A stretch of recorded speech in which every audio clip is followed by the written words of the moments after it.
Foster Care Nation, listen up. This is Foster Care and Unparalleled Journey. strength for the powerless, courage for the fearful, hope and healing for wounded hearts.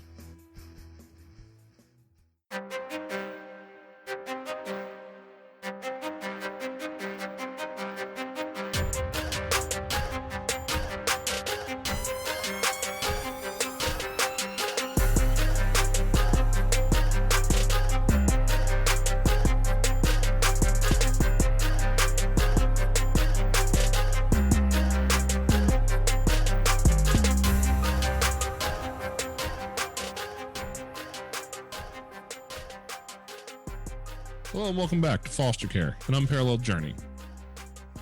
Today I've got you a special guest. I've got a guest that has an accent that is not Southern. It is not Western Montana. It isn't New England. It's Old England. I guess that's what we call it, right? How you doing today, Paul? Oh, not bad. Thanks for having me on. Yeah, all the ladies are going to love the accent. That's the way it goes. They're never interested in my funky little Midwestern accent, though. It's funny because over here, your accent would be quite popular. Well, maybe I just need to go visit the UK. Perhaps. You're always welcome once COVID, etc. is finished. Yeah, I don't think they're going to let me over there until COVID's done. No. Today I have Paul Mocsari. Yeah, how about you tell me the last name so I don't screw it up? Well, we say Mocsari, but it's Hungarian, and I've been corrected by Hungarians before that I'm told I'm saying it wrong, but we use the anglicised version, so it's Paul Mocsari for us. We'll go with that. Paul Mocsari.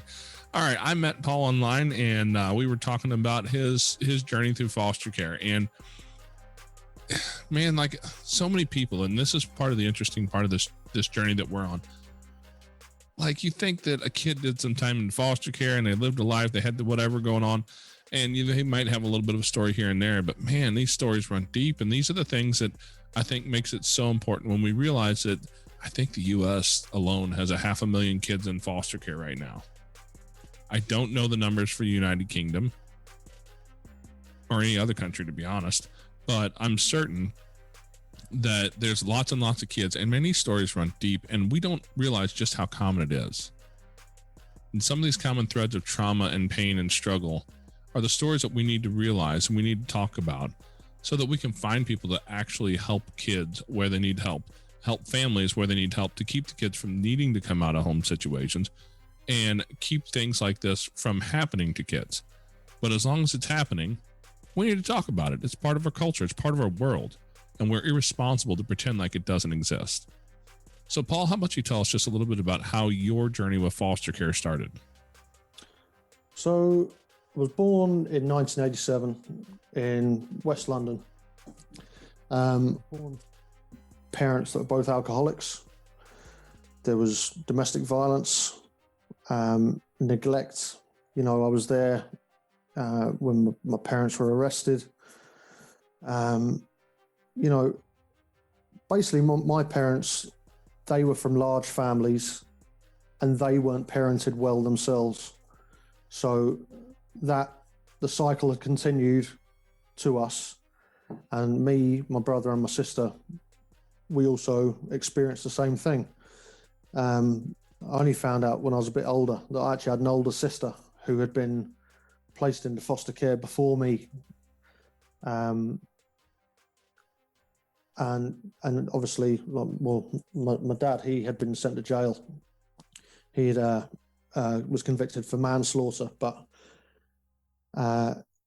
when he came out, I think 9 months later, surprise, surprise, I was born.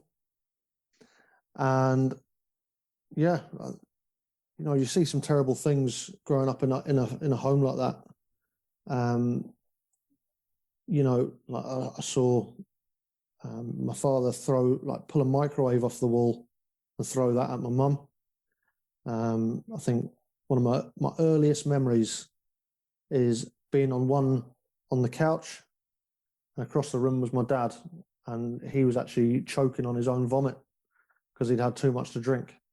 Now, as a child, I would have probably been about 5 then. And for someone who finds it hard to remember a shopping list, you know, when something like that is so clear, you know, and I remember just the worry and the panic, because my dad was a round man, we'll say, and there's nothing I could have done to have helped him, really. But just to be in those situations at such a young age, it obviously has a lasting effect. Now, my dad, he, you know, as well as being abusive towards my mother, you know, we experienced it as well. And being the oldest, I think I experienced it the most. I think my brother and sister, they would have been sort of, you know, 3 and under, really.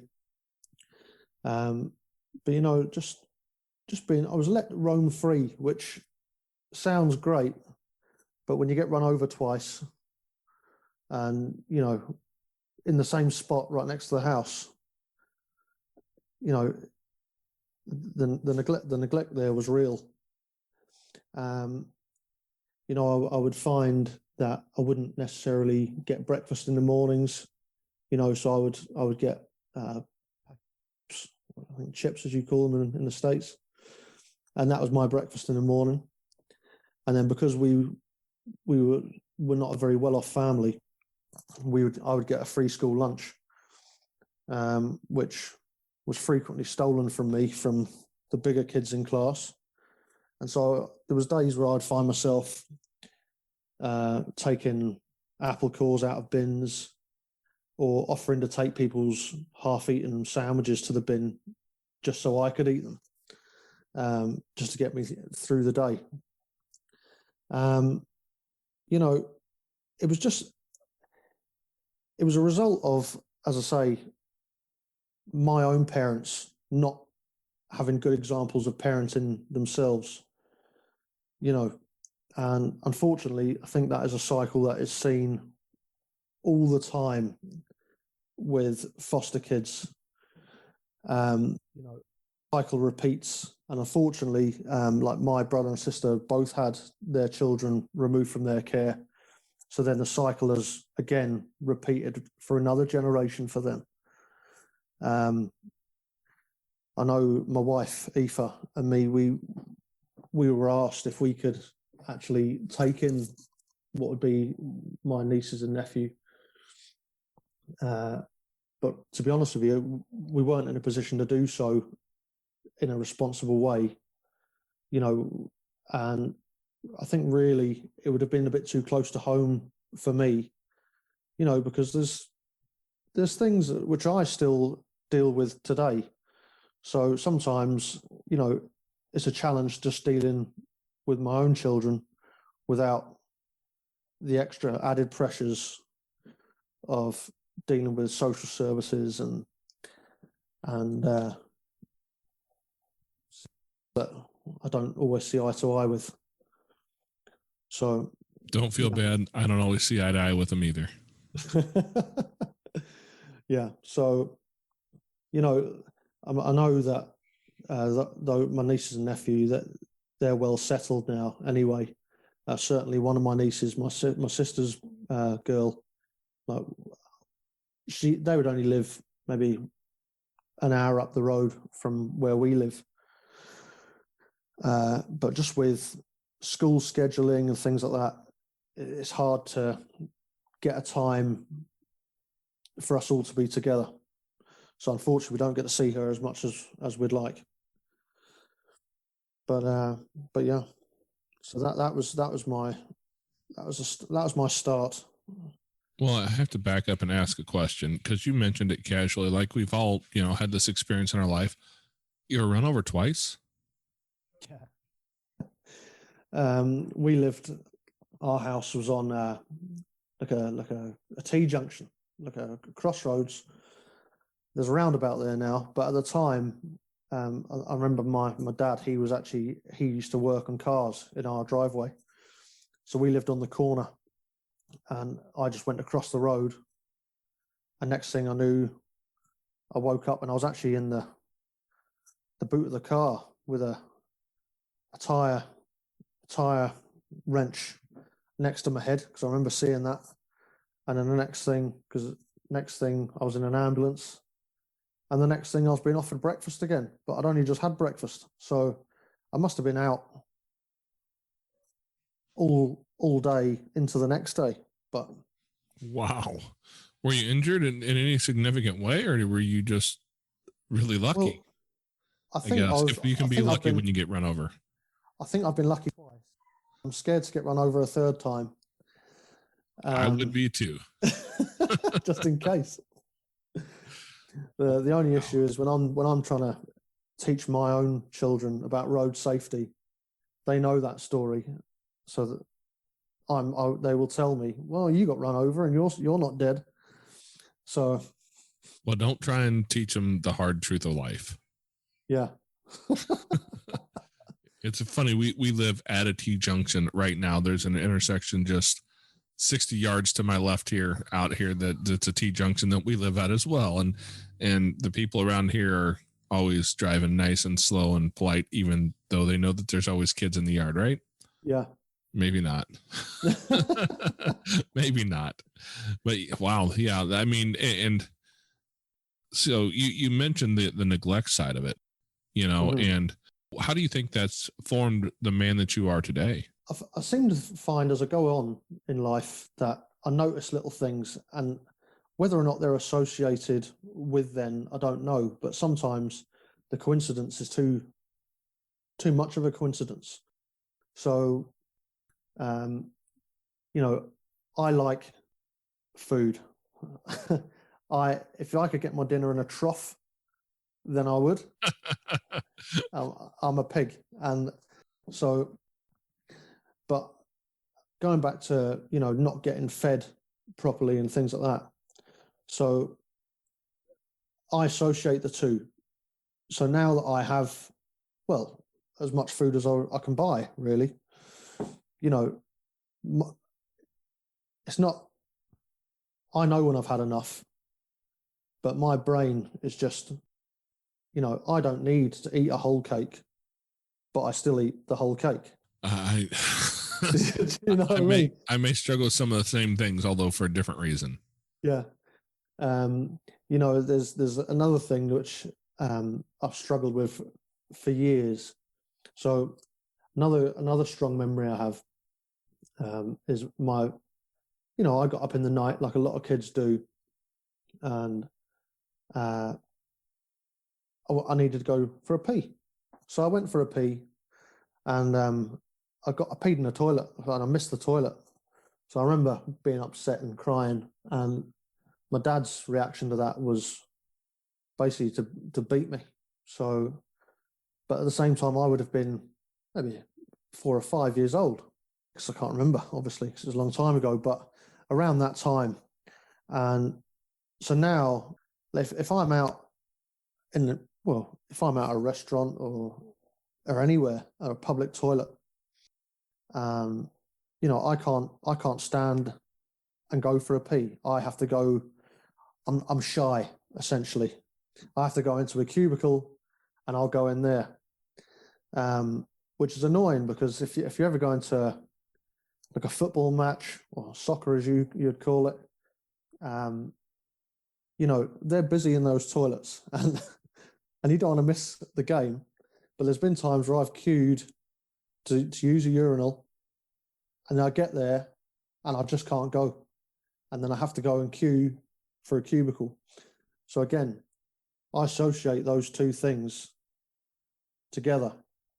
They just seem too interconnected for them in my brain, and I'm not a psychologist, obviously, but too interconnected for me to not be connected, if you know what I mean.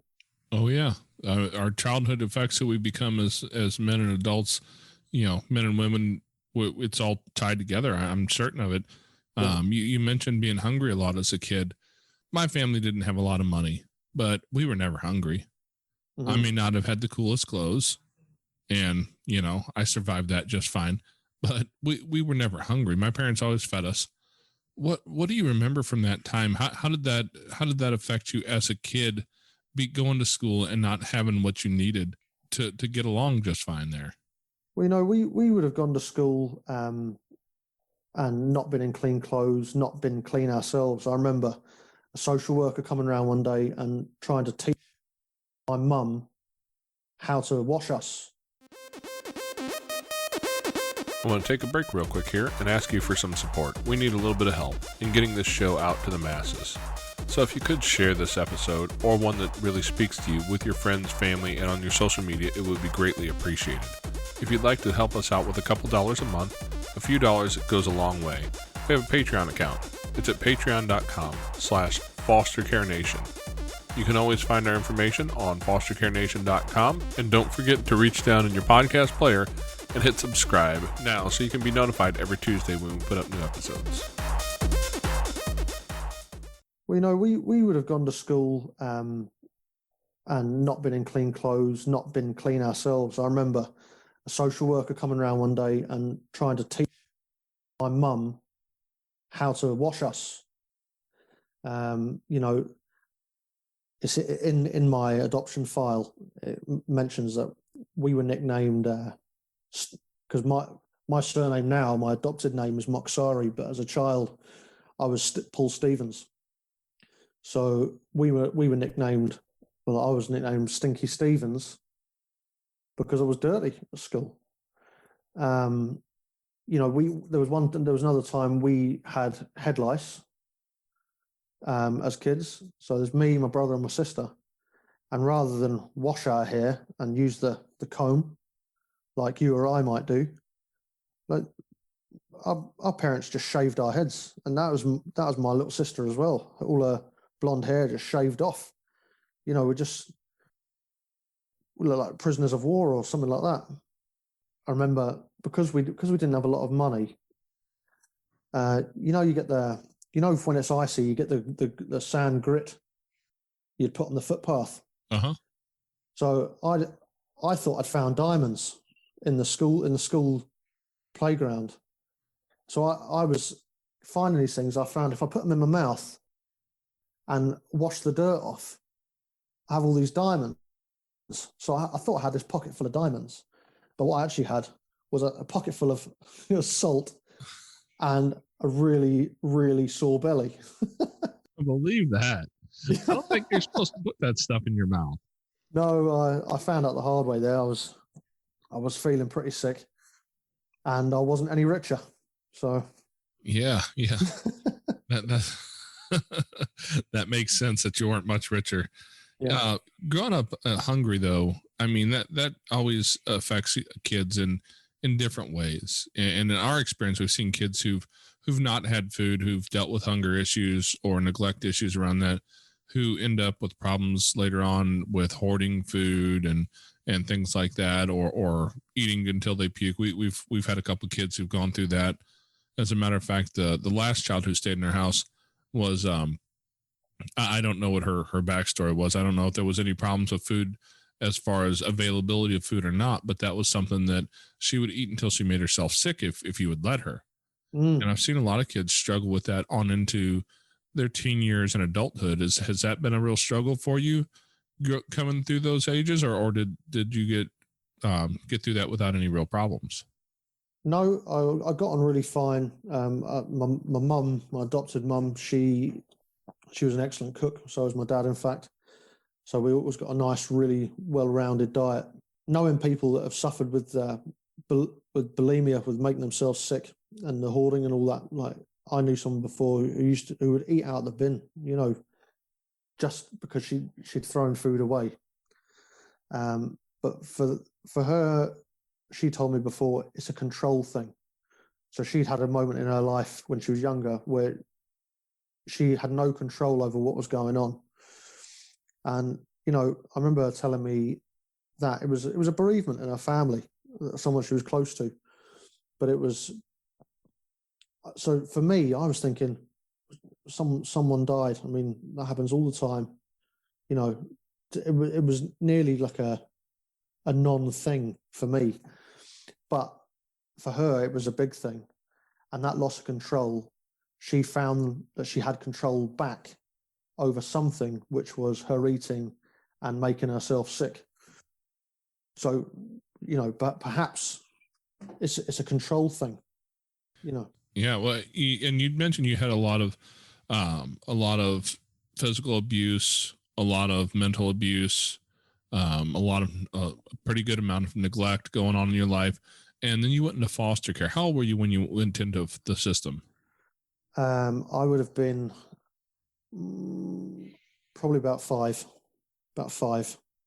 And then as soon as you went into the system, the story you sent me doesn't sound like you were sent into a wonderful place right off. No, well, I remember there was a time because me and my brother and sister, we had been in and out of foster care, just for sort of give my parents a break and things like that. But I remember being left, our social worker saying, right, we're going to be separating you, Paul, from your brother and sister. We left them off first.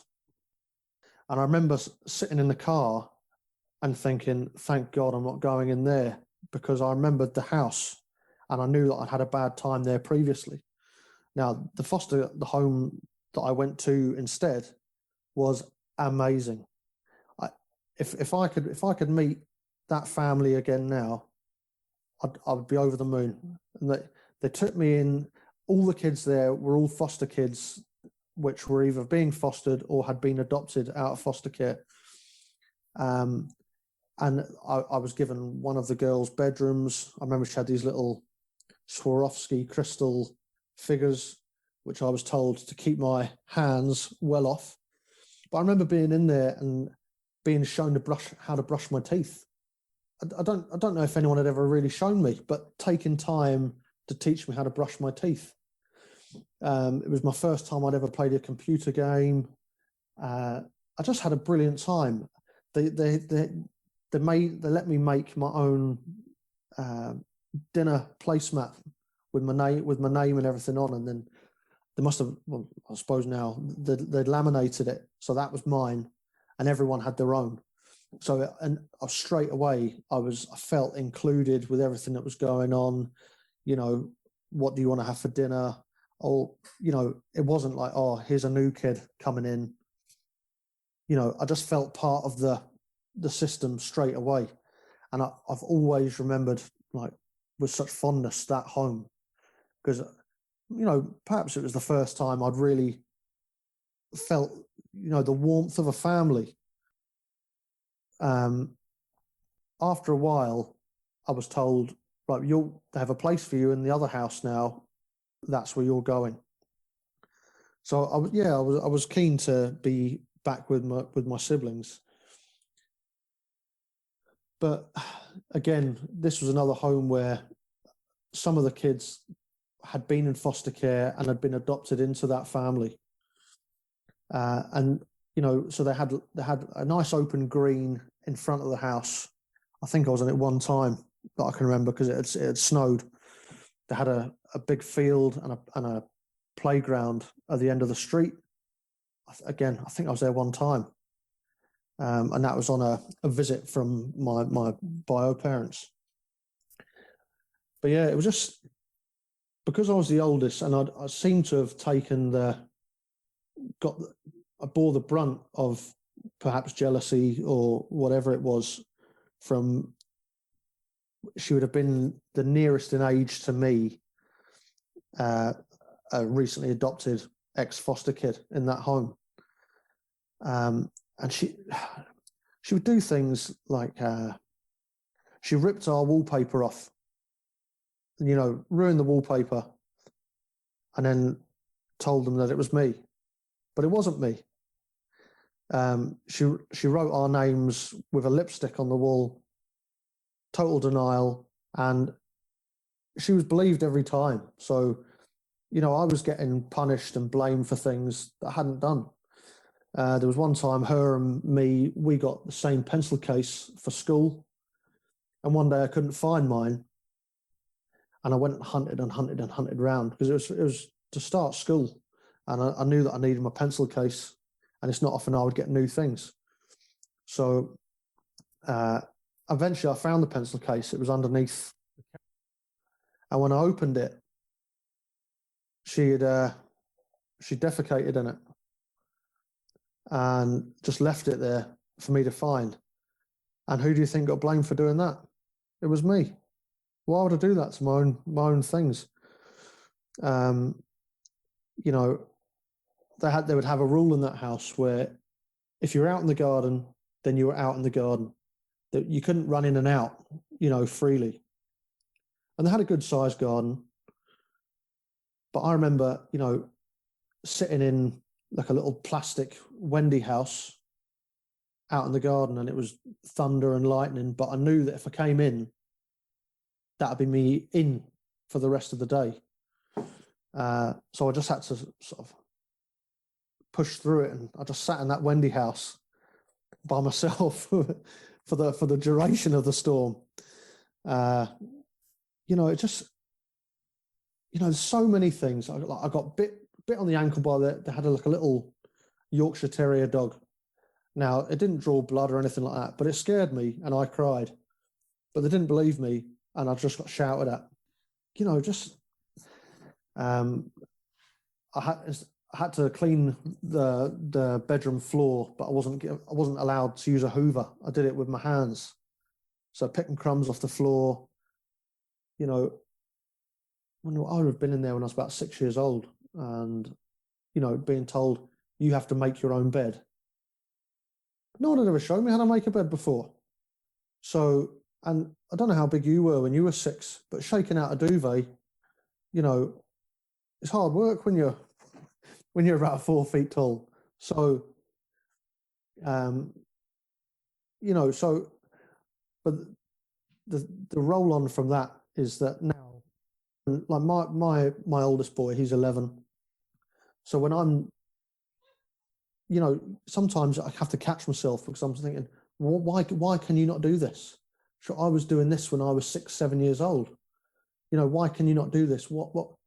And I have to catch myself on and remind myself my situation was 100% different from what he's experiencing himself now. The added pressure there is especially my oldest son, when I look at him, there's so many reminders of myself, like where he would maybe struggle with maths or at school sometimes, or with his concentration. I was the exact same. So I know the struggles, and I know. So sometimes I just have to give myself a bit of a shake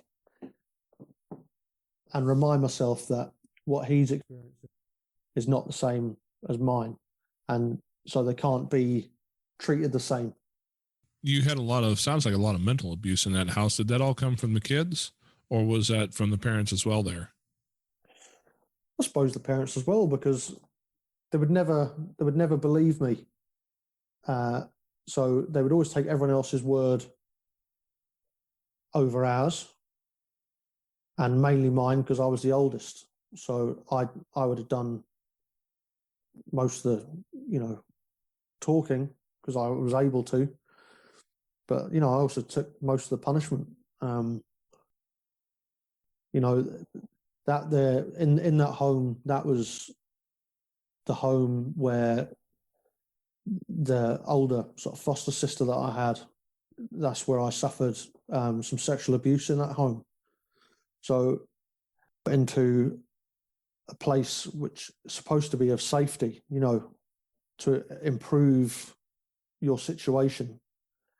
And if anything, I felt like it had gotten worse. Now, a few years ago, I actually did a bit of, Facebook stalking / hunting around on Google, and I actually found out that foster family actually received an award from their local council for their services. And I have wondered before, was I the only one? Because I'm sure they had 3 of us and in at that one time.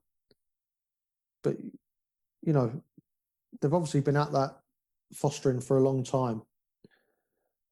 And whilst I never received any sort of physical or sexual abuse from the foster parents, you know, something lacking within that home, in that I could be left in a situation where that could happen. Oh yeah, it's because you were around 6. You said at that time. Yeah. So yeah, you're not at an age where you're really prepared to handle that mentally yourself, let alone speak to somebody and let somebody know what's going on. Sure. It sounds like there maybe wasn't a whole lot of parental guidance going on there. Maybe they weren't very involved or watching, keeping an eye on the kids. Well, when they were there, they were on it, yes. But at the same time, we had no one that would take our side. So as I say, you know, I could tell them anything. They would always, you know, if it was always everyone else's word against ours. So, you know, that obviously takes, you know, it affects you. Oh yeah. How long were you with that family? I was there, I think, looking back, 18 months. I think I was in foster care. And where'd you move from there?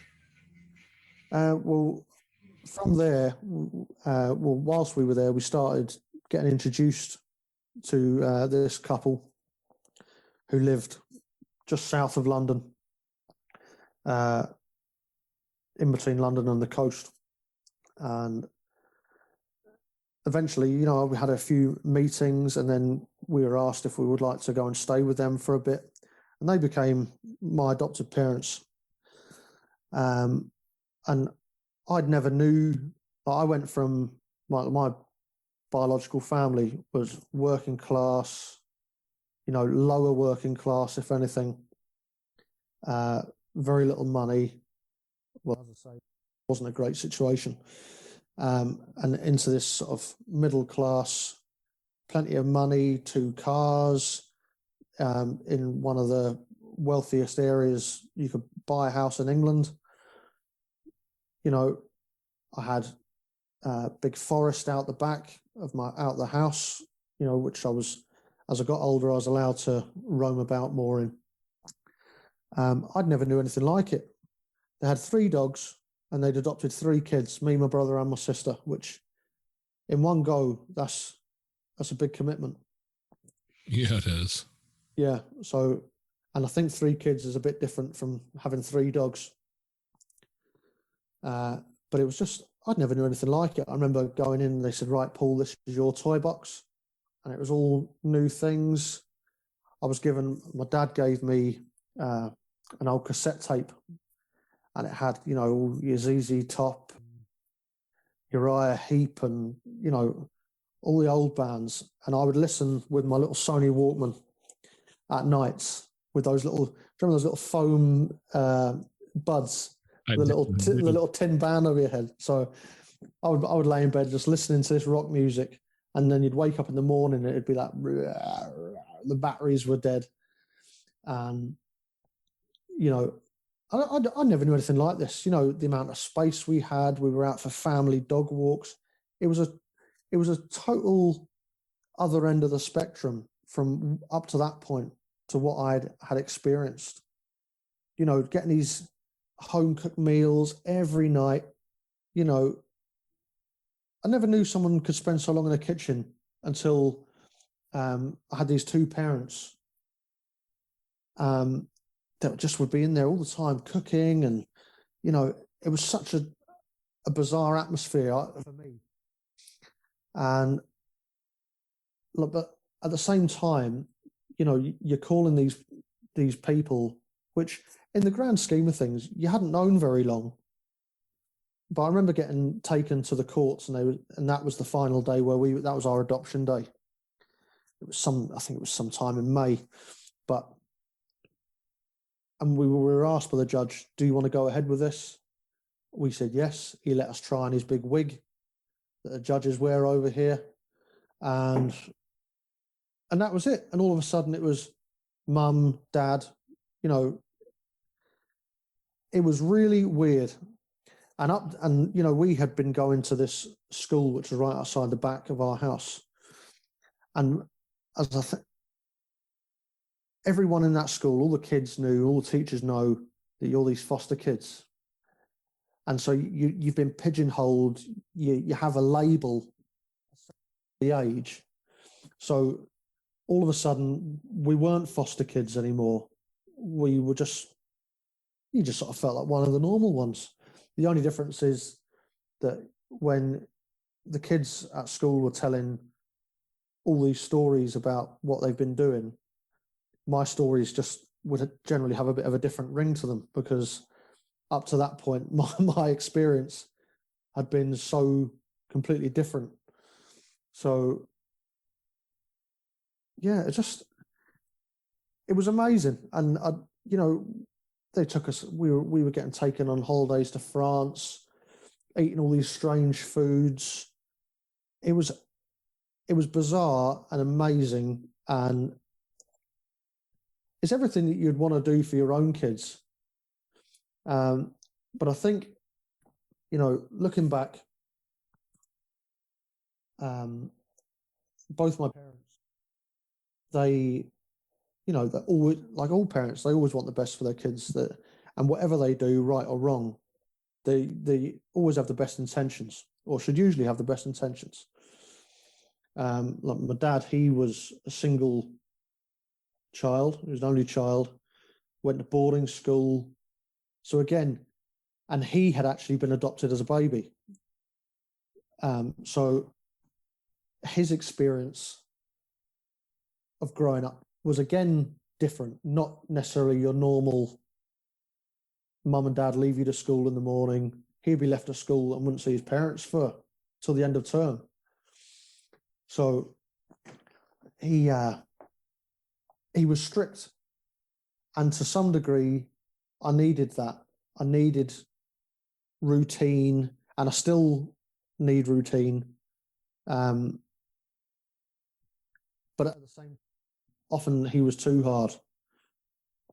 So, and I understand that I suppose they were trying to just have these sort of get us into the way of being normal kids, treat us the same as other kids were.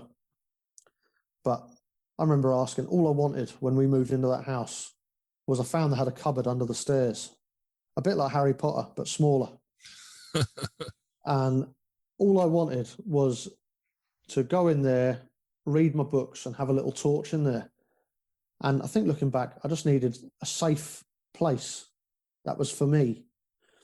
And they said I wasn't allowed that. So in the end, I used my wardrobe and did the same thing. And I'd drag my blankets in there, and take my book and my torch, and I'd sit and read my books. Now, as I grew up, as I said earlier, there was a forest. I think it's been there since Roman times. And as I got older, I was able to venture further and further and further. And because I like my food, as I mentioned earlier, my mum always knew that once I was hungry, I'd always be back.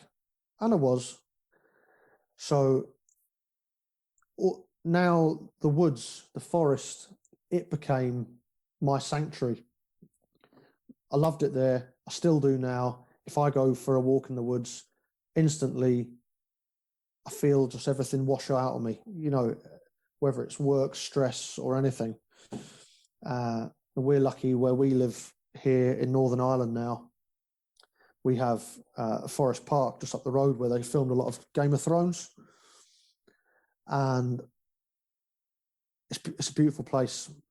Trees just covered in moss, rivers, waterfalls. And I love it. Again, I just love being in the forest. That's my safe place. But unfortunately, I think the stresses I'd had growing up, they had snowballed, and then, to a point where, my parents, I think they were trying to get me caught up, because more than likely I was behind my peers at school. So trying to get me caught up. So I was maths tutor. I was doing practice tests all the time on the computer. It was a lot of pressure. very quickly. And, you know, as I say, I find it hard concentrating a lot of the time. So, you know, I'd be getting so angry, so cross. And one day, you know, because I would be doing these things, and out the window I can see all my friends in the street playing, but I wasn't allowed out. So eventually one day it boiled over. My parents had gone out, and I suppose I had a bit of a breakdown, you know, and I would have been 11 years of age. I would have been in my first year at secondary school, which I don't know what way that works across the pond, but that would be from age 11 to 16. And I just remember we had like a rope that we would have made swings with, me and the local kids. And I would grabbed it, and I was on a mission. I just down the end of the street, turn right, and there was a tree which all the local kids called the climbing tree. So as I'd stormed out the house, my friend Nick, me and him were best friends. He came after me. He chased after me. He could see that I was upset, I think, and and I thought I was trying to make a rope swing like we usually were with this rope or what. But basically, I think, you know, I went to that tree full intentions of ending my life. So I think if Nick hadn't been there, then I would have been successful. Now, Nick was part of the reason why I was unsuccessful, because he was speaking to me, trying to get into my head, and also the fact that I was really bad at knots and I'd left the rope too long, so my feet were on the ground. Now, incidentally, I've just got back in touch with Nick, and he's actually a therapist. So you could say he's been a therapist since he was about 11 years old. Yeah. Maybe you helped him on his career path. Yeah. So I'll have to get a commission out of him. But but yeah, so I remember from then, like, he got me back home, told my mum what had happened, because they were back. I think they must have been out shopping or something like that. I remember just thinking, this is me. I'm going to some sort of, what do I call it? Like a nut house, I called it. I don't want to go to the nut house. I didn't want to go to some sort of psychiatric unit. But she went and spoke to our family doctor and got me onto a course of counselling. And I was there from then, when I was about 11. I had a break, you know, a few years later, because I just felt like nothing was improving. I remember asking the counsellor, so what is wrong with me? Why am I like this? Why am I so angry? And she just said, you have low self-esteem and you're a very angry young man. Well, Jesus, I know that. I'm looking for answers here. So I left. I didn't go back. And then there was one day when I was about 15, 16, and we were at the table, and I think that week, my dad, he was trying to get me out to meet new people and things like that, which is fair enough. I'd wanted to go out, I think it was about Halloween, and be out with my friends. So if your dad says, you can go out with your friends if you promise you go to this club next week, you know, you're a 15-year-old, want to get out with your friends, what do you say? You say, no problem, I'll go. So out I went, and the next week, I was in the house, and he said, right, are you ready to go to this club? And I said, I'm not going. And he took me by the hand and dragged me down the stairs. And I remember getting to the bottom of the stairs and taking a big, you know, brawler at his chin. And he must have heard it whistle past him, because it was very close. And I remember he looked at me and I looked at him, and I ran away very quickly. And again, I was just an emotional wreck, you know. So I went back to counselling. And from there, maybe I was a bit more mature, and I was able to discuss things a bit better. So I finished school, and then I was about 17. All I wanted to do was join the army, which I did. I joined when I was 17. I think I was the youngest one, or one of the youngest two in our platoon, in a platoon full of men in their sort of 19, 20. I think the oldest one was about 26, and everyone called him old man, which makes me feel particularly old now. But yeah, so that got me away from that home, and I felt like I'd seized some control back in my life, which up till then, when you're in foster care, you don't know, you're sort of told that you're going here, this is what's happening, these are going to be your new parents, which of course, when you've had a little stay at their house, you sort of think, good God, this is amazing. Yes, I'll have these. These'll do for me, these parents. And so yeah. Well, I know you said you went off into the British Army there. What'd you do in the military?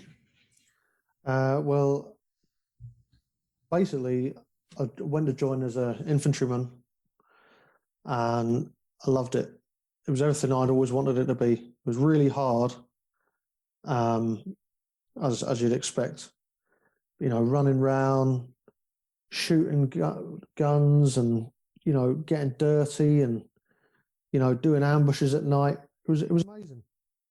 Whilst I was there, it came out that my parents were actually separating and getting a divorce. So, that in itself's very common, too common perhaps, but very common. But for me, I'd always had it drilled into me, this is the forever family, forever home, and everything like that. Which, it just knocked me. I didn't know how to take it. I remember hearing that on the phone, that was happening, and just bursting into tears. Now, bursting into tears in the middle of your barrack room in front of 10 other guys doesn't always go down well. Sort of crushes your man credentials somewhat, especially amongst the infantry. I remember there was one guy, he would have been my battle buddy, and he was okay in camp, and even worse on exercise. I seem to do quite well, but I remember he clocked me, having my emotional moment. And after that,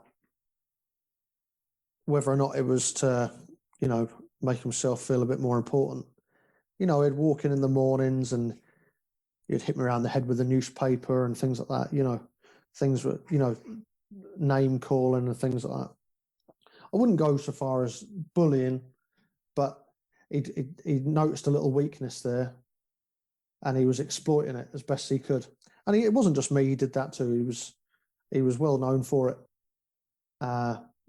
Until one day he hit me. It was, you're up at 5 o'clock in the morning, and I'm not really a morning person. So when it's early in the morning and someone walks past your bed and hits you around the face with a rolled up newspaper, he quickly found out that I would launch a very large bin at the back of his head down the hall.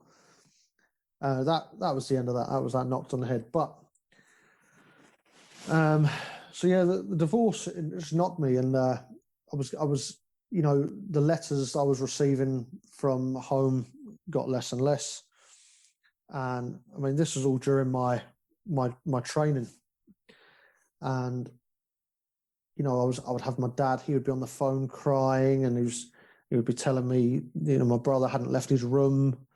My brother was always a strange lad.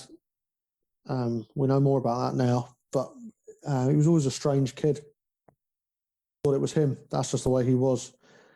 But, you know, he wouldn't speak to anyone. He wouldn't leave his room. You know, he was probably suffering with a bout of depression there. My mum and sister had moved from England to Northern Ireland at that stage. So we were sort of opposite ends of the country. And meanwhile, I'm away doing my army training. And in the end, I thought, I'm 17. I know what I'm doing. I'm going to go home and I'm going to fix this. You know, because that's certainly within my powers to prevent a divorce when you're 17, isn't it? But when you're 17, you think you know more than you do. So anyway, I handed my notice in to leave, and because I was under 18, I was still able to do so. So yeah, that was me. I moved over to Northern Ireland. I had no job lined up. The only reason my money lasted me so long was because I lost my bank card. So that's the only reason my money lasted me so long. And then the banks were different, so I had to change bank and all that. So my money lasted me a good couple of months. But yeah, so that was me. I moved over to Northern Ireland with my family. And eventually I got myself a job in a supermarket. We call it Asda. I think it used to be owned by Walmart. And yeah, it was nice to earn a bit of money again. And then after a little while, I decided I was going to buy myself a motorbike, even though I'd never had a lesson in my whole life. The only lesson I'd had was on YouTube, and a friend of mine I work with let me have a go on his 125 out in the car park, which I promptly crashed. Apparently, the lever you use for the rear brake on a bicycle is actually a clutch on a motorbike. So, yeah, I put it into a wall, and I was very lucky not to be hurt. But it made me want a motorbike even more, which I did. I got a bank loan out, which I couldn't really afford. So I had my bank loan. I got myself into a relationship, which was, looking at the time, you think, brilliant. I need this, but looking back, it was a toxic relationship. You know, there was cheating going on. There was mental health issues there. You know, and then when I turned 18, I'd also got my adoption file. So when you've had a time in foster care and been adopted, you have all these, I always call them, it's probably very cliche, it's like a missing pieces to my puzzle. So little bits and, you know, bits of your timeline which aren't there, or they're there but you don't know about them. So this helped fill some of that in. But it also unlocked a lot of memories which, you know, must have been repressed or something like that. And all of a sudden I was having, you know, I had this horrendous bout of insomnia where I could get to sleep fine, but I would wake up after maybe a couple of hours, and that'd be me up for hours and hours. Just, you know, and I don't know if you've ever had trouble sleeping, but the more you want to sleep, the less likely it is you're going to sleep. So I had that going on. You know, I started getting panic attacks. You know, these memories started coming up about some of the abuse I'd suffered in care. And, you know, I got to a point, an ambulance got called for me at work because I was having this panic attack. And then from there, the doctor referred me on to, it's a charity called Nexus in Belfast. And, you know, I think they deal primarily with, you know, survivors of sexual abuse. And so I would go and see them once a week, totally free of charge. You know, you could give donations, but I had no money. But they helped me look at things less from a place of shame and, you know, that it was my fault, because suffering abuse when you're 5-6 years old, that is not your fault. obviously, and they helped me look at things not from a better perspective, although it was, but from the correct perspective, which is not the place where I had been looking at them. So anyway, through that counselling, I realised as well that things with my girlfriend at the time, I mean, that was adding a lot of pressure onto me, which, it was all just snowballing with me. And it was a bad time. So I was on, antidepressants and diazepam when I needed it. But once I broke things off with her, we were in a position where I couldn't afford the rent of my house. I couldn't afford, to pay off this motorbike, which I'd actually sold for cash, and I still had the loan I had to pay off, and I couldn't. So, yeah. So it was a dark time for me, and I remember again for the second time, like really planning out life again. I knew when I was going to do it, where I was going to do it, and how I was going to do it. But the key was getting out of that house. My adopted father, he cleared my bank loan for me. I didn't know they'd been paying into like an ISA for me since they'd taken us in. And so when I turned 21, I had to, the day of my birthday, go up to the bank and transfer that money straight back into his bank to clear that debt back, which was heartbreaking. But, lesson learned. Yeah, so went to live with my dad for a while, and, it was rubbish. It was crap, because you've gone from having your own little house, albeit I couldn't afford it, but I had my own little house, I was living by my own rules, and all of a sudden I was 21 years old, living back with my dad, with his rules and all the rules that I didn't like in the first place. And then on one night, I got invited out for a night out to a nightclub. I had to borrow £20 from my dad in order for me to go. And I remember being there with my friend who'd arranged this, and seeing there's a big complex called the Odyssey in Belfast, and there's bowling alleys, cinemas, ice hockey, and all that. And I remember seeing these three girls walking across, and I remember nudging him, saying, "God, look at her, she's lovely." And well, that was in 2008, and now she's my wife, and we've got 3 kids. She gave me she came at me in a non-judgmental way, without trying to fix me or anything like that, and has helped steer me through my life so far. I needed someone like that. So for me, she's more than just the mother of my children and my wife. Like, she has saved me from a dark, dark place and dragged me out of that to where I am now. And from that night, everything's got quite a lot better, actually. It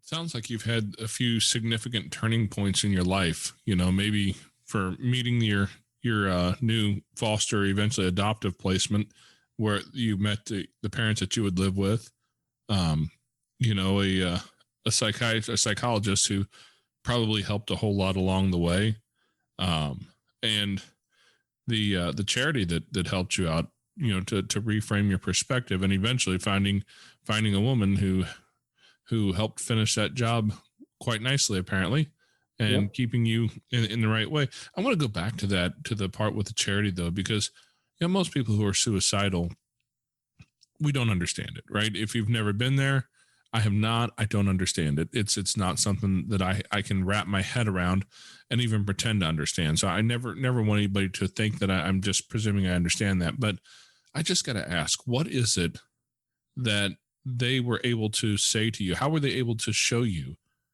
that all those things that happened in your past were not your fault?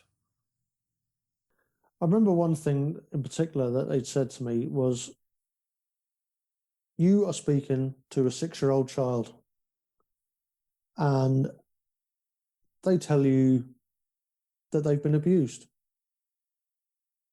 And what would you say to them?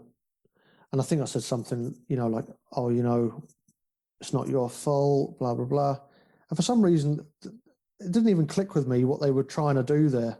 But, and so she just said to me, why don't you take your own advice? And for the first time, I thought, why the hell don't I take my own advice? Because it seems like I've got the right answers. I'm not willing to listen to them myself, And, that there sounds so simple, which it is. But so often the right answers are the most simple ones.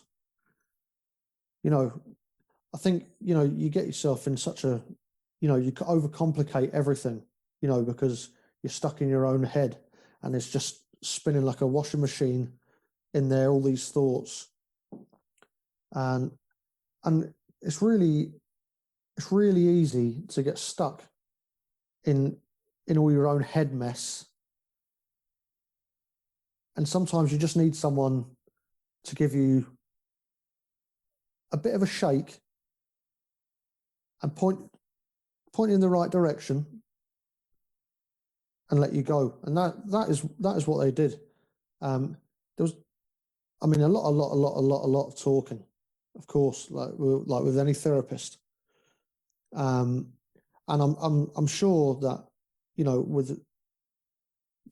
they would see people in a lot worse condition than I was. But certainly it helped me, and I've always been grateful to that charity. Like sometimes we would actually drive past it, that building, and I still know the little window that was my room that I would have used. That was it. But yeah, it was a dark time. I needed someone, and I'm glad that the doctor had put me. I don't know if the doctor had just up my medication or whatever, if it would have had enough of an effect. But therefore, would I be here now? I don't know. But that charity they sent me to,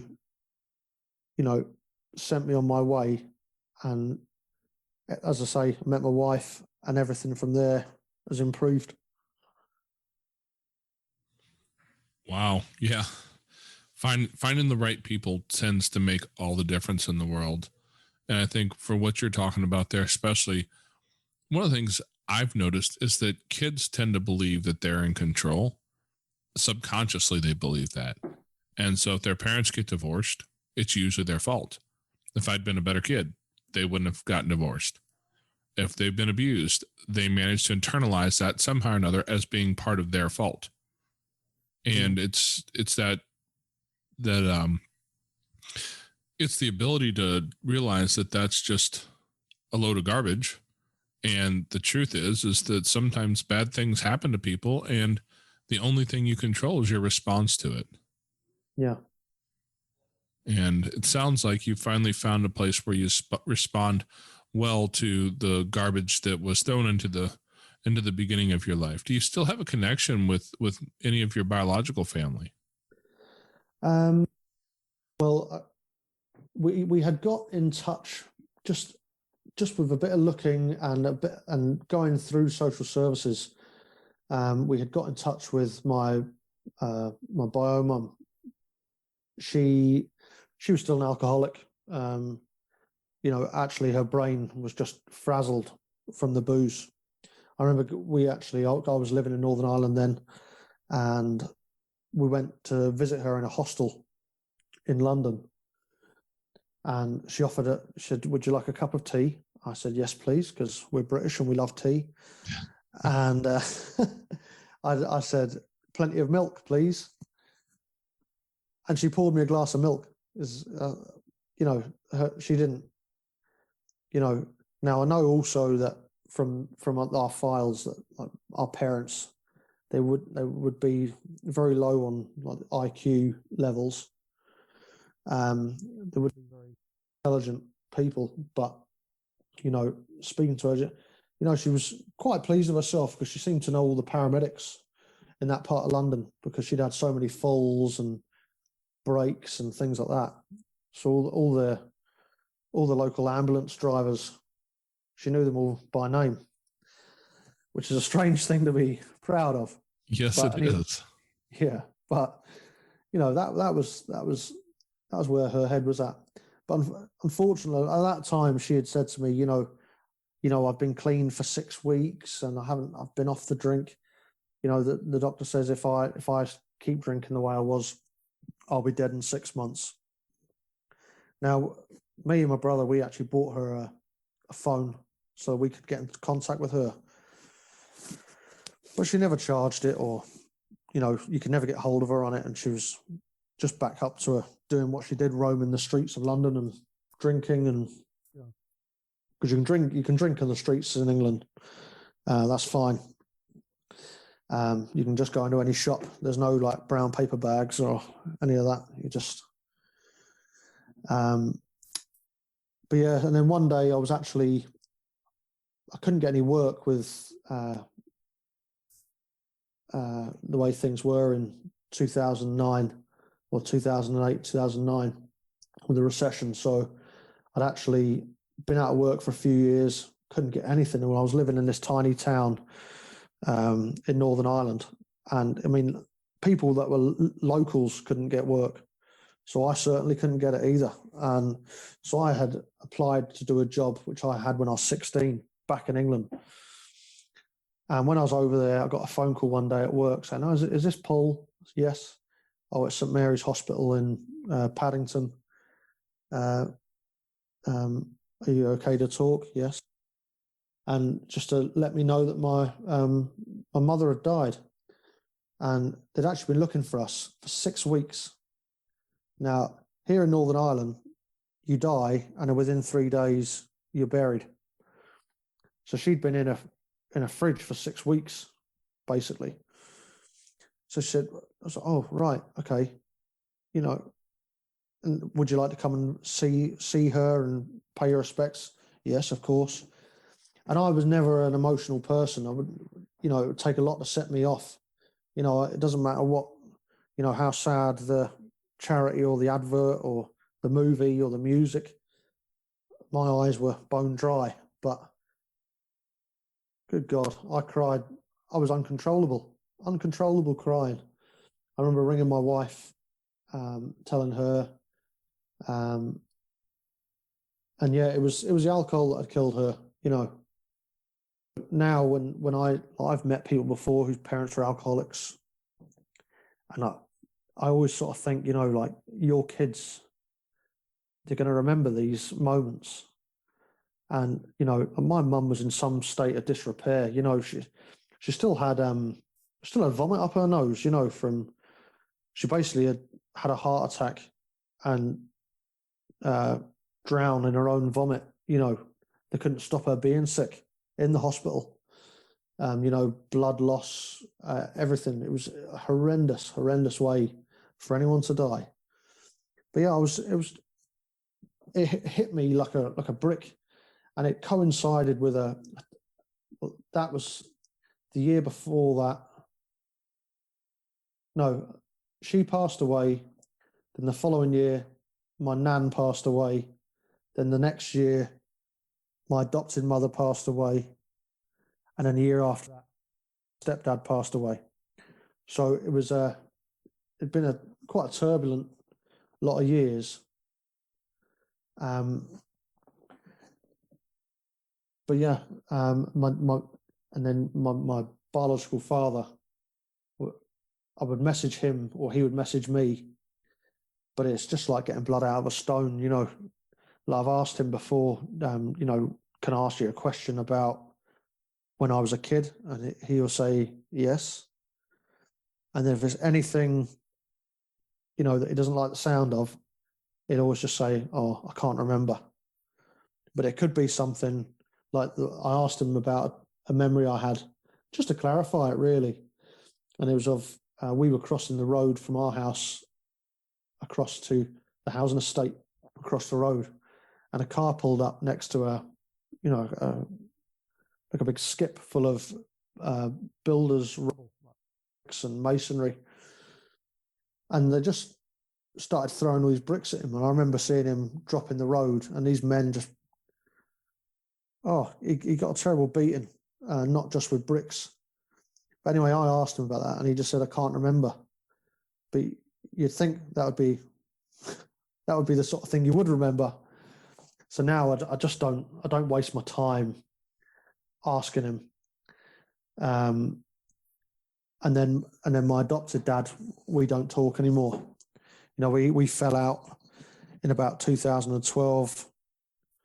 I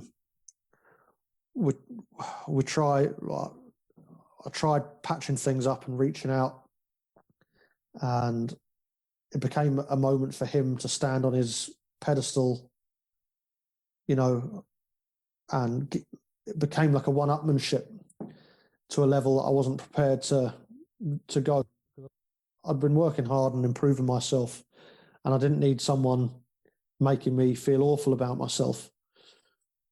And then more recently, I've tried reaching out again. I've sent him pictures of the kids, and I sent him an email to his work email, so I know that he will have got that. Just to say, look, we don't have to go out for dinner, but maybe if we could just check in every now and again, let each other know how things are going with life, and he never replied. So I'd said, look, just so I could let me know so I can draw a line in the sand and move on or not. But no, never got a reply. So I'm in a situation now where I've had two families. now I've got none. Wow. It's a tricky one. Well, I mean, you've been through a lot, and that's putting it very mildly. If you had the opportunity, because you never know who's listening right now, if you had the opportunity to talk to a parent who was in the middle of their struggle, maybe their kids are in foster care, they're going through their own bag of troubles, fighting their own addiction demons, what would you say to a parent who was struggling with that? I would say seek help, show them that you're changing. Don't just say you're changing, because they've probably heard that all before. The hollow I'm sorries and things like that. They've heard that all before. They need to see with their own eyes. They need to have something physical that they can see, they can touch. They know. I mean, kids know when their parents are, misusing substances, and they know, if they know when they're back on them again. They're young, but they're not idiots. And you may think as a parent, especially if it's related to substance misuse and things like that, you may think, well, they're only young, they won't remember.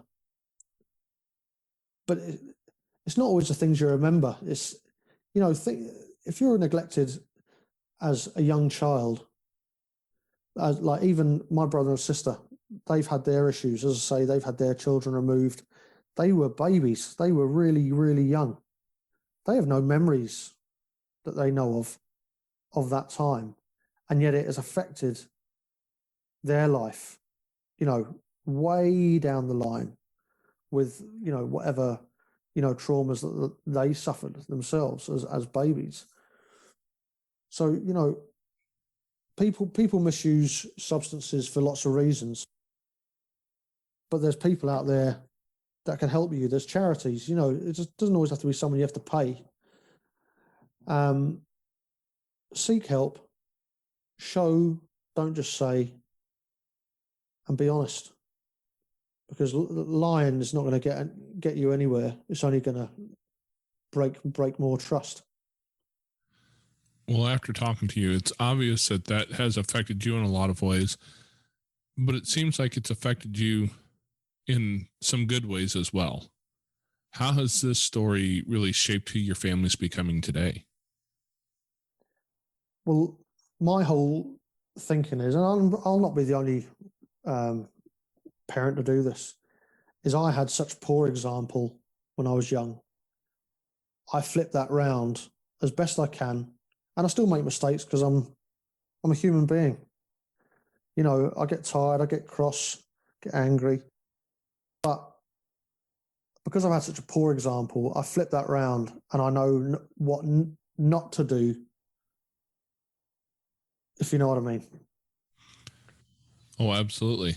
Absolutely. I think anybody with any wisdom in their heart looks at the hard things that they've walked through in life and tries to find a way to make that load a little lighter for their kids. Yeah, totally. I just, you know, the thought of my kids going through anything remotely near what I had to go through as a child, you know, it's awful. You wouldn't wish that on anybody. So, you know, there's times where I've had to catch myself because, you know, you get angry and then you go to that sort of primal, you know, I'm angry, and then you go to your base instincts, and that's learned behavior from when you were young. You know, like we don't smack our kids. I think I smacked my oldest boy once on the bum, and I felt horrendous for it. And that actually was when I went online and looked and found the Dad Edge then. And well, you know how helpful that can be yourself. But I just knew, you know, there's lots of things we can do to help improve ourselves, but it's just putting in some time to try and do it. You know, you don't have to be angry your whole life. You don't have to be a victim your whole life. You know, like I know that I have survived 2 times of my life where I would have taken my own life. I've got through that. I've moved on, and at this stage I couldn't imagine ever being there again. But you know, we don't always have to be victims, even though we have been victims of abuse, of neglect, of you know all these things. You know, and there is another way. You know, you don't have to repeat the cycle again and again and again. Yeah. Well, I appreciate your wisdom there, because that's one of the things that we're hoping to see change in our world is people learning from the mistakes of others. That's my mom would be proud of me because she said this to me 1,000 times as a kid, and she was right. Learn from other people's mistakes, son. You won't live long enough to make them all on your own. Well, that's right. That's right. And also, I used to work with an old guy, and I tend to find, you know, sometimes when I'm in jobs, like a mentor, and this old fella, Dennis, I worked with him when I worked in the supermarket, and he was a very religious man, but he was very good at using profanity.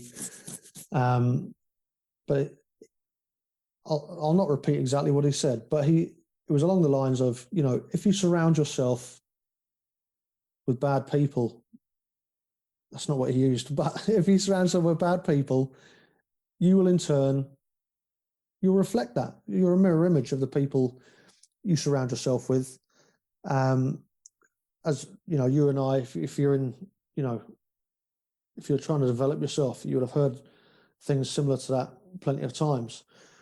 But it's so true. You know, when I was at school, when I started hanging around with the kids that sat in the library all lunch, well, guess what? My grades went up.